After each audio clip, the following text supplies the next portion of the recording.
ഇനി ഈ മസാലയിലേക്ക് നമ്മൾ കട്ട് ചെയ്ത് ക്ലീൻ ചെയ്ത് വെച്ചിരിക്കുന്ന വഴുതനങ്ങ ഇട്ട് കൊടുക്കാം. 2 മിനിറ്റ് നന്നായിട്ട് ഇതൊന്ന് മിക്സ് ആക്കണം.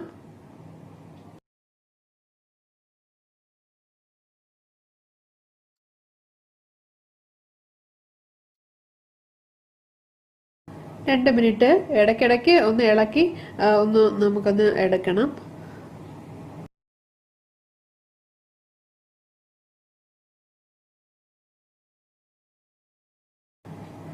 ഇപ്പോൾ 2 മിനിറ്റ് ആയിരിക്കുകയാണ്.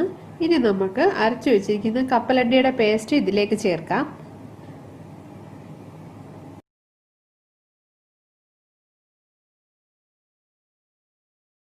കപ്പലണ്ടിയുടെ പേസ്റ്റ് ഇതിലേക്ക് ഇട്ട ശേഷം 1 മിനിറ്റ് എല്ലാം കൂടെ ഒന്ന് മിക്സ് ചെയ്യാം.